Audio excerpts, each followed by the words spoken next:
Dans cette nouvelle vidéo, je vais vous parler de la thérapie par biorésonance. Bon, dans la médecine officielle, en règle générale, on soigne les patients en leur prescrivant toutes sortes de médicaments, des antibiotiques, anti-inflammatoires et bien d'autres. Alors que dans la thérapie par biorésonance, on travaille sur la fréquence vibratoire des cellules. Et cette nouvelle science nous a été transmise par un chercheur d'origine russe, Georges Lakhovsky. Bon, Georges Lakhovsky est né à Ilia en 1870. C'est une ville qui se situe à peu près à 50 km de Minsk, en Russie. Son père, c'était le doyen des juges de la communauté de Minsk. Et à l'âge de 12 ans, ses parents vont l'envoyer faire des études dans cette même ville. En 1888, il va poursuivre ses études en intégrant l'école des arts et métiers à Odessa. Et dès 1894, il va obtenir un premier diplôme d'ingénieur. Mais bon, Georges Lakhovsky souhaitait continuer ses études dans une université étrangère. Et son père va lui conseiller la France. Et dès 1895, il va arriver à Paris où il va s'inscrire à la Sorbonne pour y suivre des cours de physique et de médecine à la faculté de médecine. En 1899, un accident tragique va le marquer. Il devait prendre le train de Biarritz pour Paris, mais bon, ses amis vont l'en dissuader. Et le lendemain, il va apprendre par la presse que ce train a déraillé à cause d'un problème de tire-fond. C'est les fameux boulons qui retiennent les rails sur les traverses. Et pourquoi avait-il été épargné? C'est une question qui va se poser pendant des années. Et pour remercier la destinée de lui avoir épargné cette mort, il va décider de mettre au point un nouveau système de tire-fond, c'est-à-dire de boulon, beaucoup plus solide qu'il va breveter avec son frère. Et les chemins de fer en France vont adopter ce nouveau modèle de tire-fond, imaginé par Lakhovsky. Bon, cette invention va lui permettre de vivre pendant quelques années et lui permettre surtout de travailler sur une nouvelle approche thérapeutique de la médecine. C'est la fameuse thérapie par biorésonance.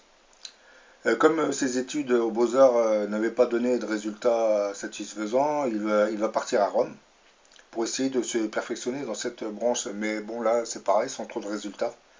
Donc, de retour à Paris, il va s'orienter progressivement vers un autre secteur de recherche qui est la médecine par biorésonance, la thérapie par biorésonance.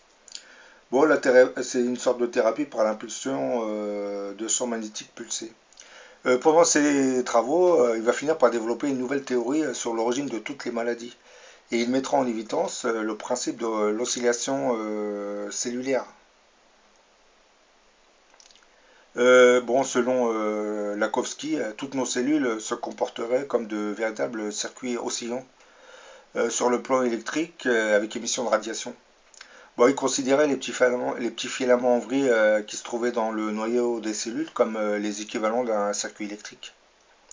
Par exemple, il nous explique que dans un noyau, il comporte des filaments aux chromosomes formés d'un tube en matière isolante rempli d'un liquide salé conducteur. Et selon lui, ça ressemble beaucoup à un circuit ouvert qui pourrait osciller à très grande fréquence. Et cette oscillation cellulaire est caractérisée pour chaque type de cellule, nerveuse, osseuse, musculaire, par une fréquence qui lui est propre. Par ce principe, on peut dire qu'une cellule normale, logiquement, est en équilibre oscillatoire et tend à conserver cet équilibre, alors qu'une cellule malade est en déséquilibre oscillatoire. Donc, pour maintenir la santé d'une cellule, il est nécessaire de garder son équilibre oscillatoire. Guérir, c'est rétablir l'équilibre oscillatoire des cellules lorsqu'il est rompu. Chaque cellule a, selon sa composition chimique ou biologique, sa propre fréquence de vibration. D'après Lakhovsky, les maladies ont tous pour cause un déséquilibre à ce niveau, en règle générale. Et pour soigner les malades, d'après Lakhovsky, il fallait retrouver la fréquence oscillatoire de la cellule lorsqu'elle était saine.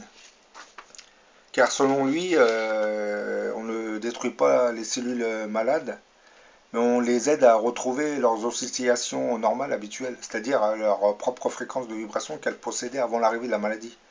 Car la présence de n'importe quelle pathologie avec présence de virus ou bactéries dans une cellule finit toujours par dérégler sa fréquence vibratoire originale en émettant de ce fait une radiation qui va correspondre à la fréquence vibratoire de la dite maladie. Dans son livre publié en 1925 et qui était intitulé Le secret de la vie, Georges Lakhovsky expliquait que la maladie est en fait une question de déséquilibre dans l'oscillation cellulaire. Le combat entre les cellules saines et les cellules malades, c'est-à-dire virus et bactéries, est une guerre de radiation. Lorsque les radiations des microbes prenaient le dessus, alors les cellules se mettaient à osciller régulièrement et finissaient par tomber malades. Bon, en règle générale, elles mouraient lorsqu'il n'y avait plus d'oscillation. Par contre, si ce sont les radiations originelles de la cellule qui sont les plus fortes, alors les microbes sont tués. Et pour rendre la santé à une cellule malade, Lakhovsky expliquait qu'il fallait la traiter au moyen de radiation d'une fréquence qui lui était bien propre. Donc, comment faire pour équilibrer l'oscillation défaillante d'une cellule touchée par la maladie? Georges Lakhovsky répondait à cette question dans son livre qu'il avait intitulé L'oscillation cellulaire, qu'il avait publié en 1931. Il dit, de même qu'en lançant la main le balancier d'une pendule arrêtée, on remet cette pendule en mouvement.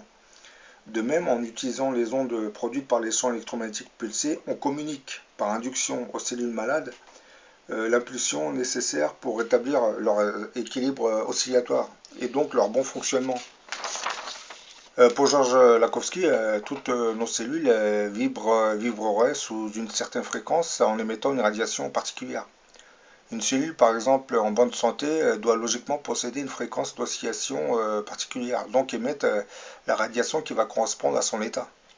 Par contre, si un virus ou un microbe atteint cette cellule, alors sa fréquence d'oscillation va se modifier et il va se mettre à émettre une radiation qui va correspondre à ce dérèglement. Donc, pour soigner une cellule malade, Lakhovsky disait qu'il fallait utiliser les ondes produites par des champs électromagnétiques pulsés afin de communiquer par induction aux cellules malades l'impulsion nécessaire pour établir leur équilibre oscillatoire originel et donc leur bon fonctionnement.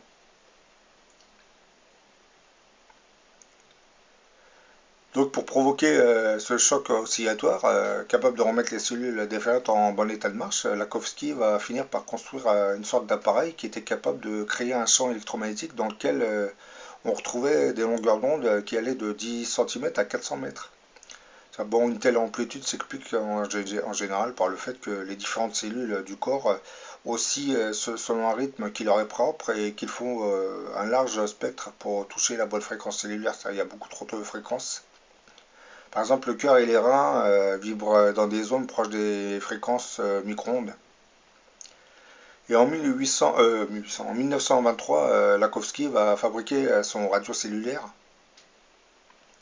C'est un radiocellulo oscillatoire qui créait un champ électromagnétique et produisait une onde entretenue modulée très courte sur une fréquence unique comprise entre 2 et 10 mètres de longueur d'onde. C'était une sorte de générateur d'onde entretenu par des très hautes fréquences. Et afin de valider sa théorie par la science officielle, Lakhovsky va se lancer dans une nouvelle série d'expériences, dont les premières vont commencer à l'hôpital de la Salpêtrière à Paris. Ici, il va inoculer des bactéries porteuses de cancer. Il va inoculer des bactéries porteuses de cancer à des géraniums. Et lorsque les plantes laissaient apparaître des tumeurs aussi grosses qu'un noyau de cerise, il va les exposer, du moins il va exposer l'une d'entre elles aux radiations de son appareil d'oscillation. Et pendant les premiers jours, la tumeur va continuer de grossir, mais bon, au bout de 2 semaines, elle va se dégonfler, elle va complètement se dégonfler et mourir. Et après une nouvelle période d'essai de 2 semaines, la tumeur va carrément se détacher de la plante malade. Donc d'autres plantes qui avaient été exposées à l'oscillateur multi-ondes inventé par Lakhovsky vont aussi se débarrasser de leur tumeur. Là, le cancer avait été vaincu, du moins il avait disparu grâce à l'accroissement des oscillations normales des cellules saines du géranium. Dans un corps sain, les cellules, en règle générale, gardent toujours une fréquence vibratoire qui lui est propre et qui maintient sa stabilité. Mais bon, d'où pouvait provenir l'énergie qui permettait à ces cellules de maintenir un taux de vibration précis? Georges Lakhovsky va trouver sa réponse dans le paranormal. Par exemple, pour les chamans, sorciers et magiciens, notre monde baignerait entièrement dans une sorte de substance énergétique invisible. Ils appellent ça l'éther universel. Ben, ce fluide se traduirait par une énergie qui vitaliserait toute la vie sur Terre. Eh bien, l'homme possède une sorte de corps énergétique composé par ce genre d'énergie, dont le travail consiste à absorber une petite quantité de ce fluide d'énergie invisible pour ensuite le redistribuer aux différents organes biologiques de notre corps physique. L'énergie vitale dans laquelle nous baignons traverse en règle générale notre corps d'énergie, c'est-à-dire c'est le corps éthérique qui fait le lien entre le corps biologique et l'âme. Le charge comme une pile, et cette pile chargée, c'est-à-dire le corps éthérique, cette pile chargée d'énergie vitale va ensuite distribuer tout cet afflux d'énergie en irriguant notre corps physique grâce à un réseau de 72 000 petits vaisseaux invisibles que les hindous appellent les nadis.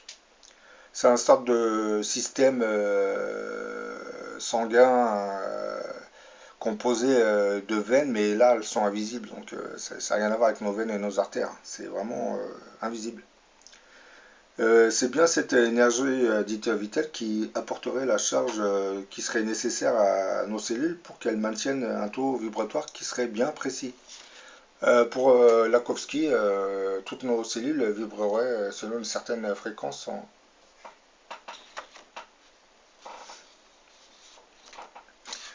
Pour améliorer cette idée, Georges Lakhovsky tentera une nouvelle expérience sans se servir de son oscillateur multi-ondes. Et dès 1925, il va prendre un géranium sur lequel il avait greffé une sorte de tumeur cancéreuse. Ensuite, il va entourer cette spirale circulaire. Ils vont entourer le géranium d'une spirale circulaire en cuivre de 30 cm de diamètre, dont les extrémités ne se touchaient pas. Vous voyez dans la vidéo, les oscillateurs multi-ondes, c'est un peu comme ça. Vous voyez, les extrémités ne se touchent pas.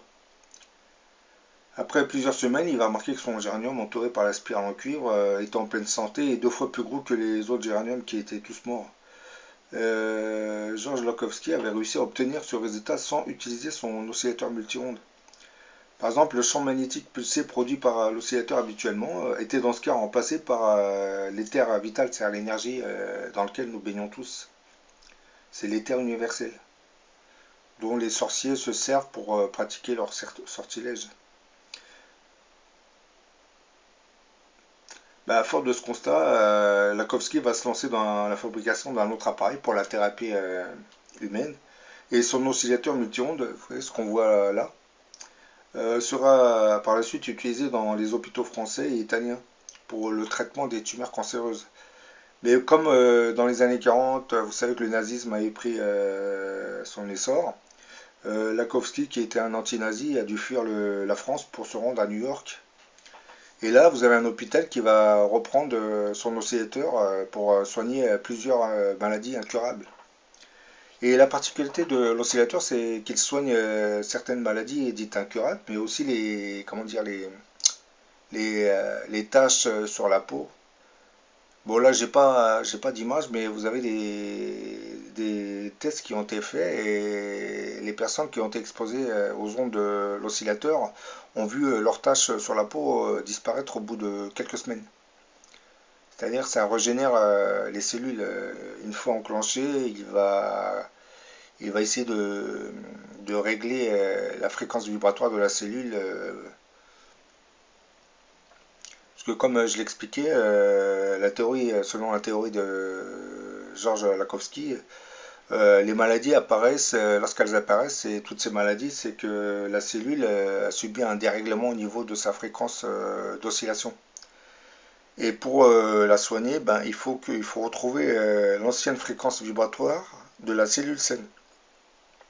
Donc l'oscillateur multi-ondes va bombarder les cellules pour lui donner assez d'énergie afin qu'elle puisse retrouver son ancienne fréquence vibratoire et de ce fait détruire la pathologie. Bon, j'espère que cette nouvelle vidéo vous a intéressé et à la prochaine pour une nouvelle.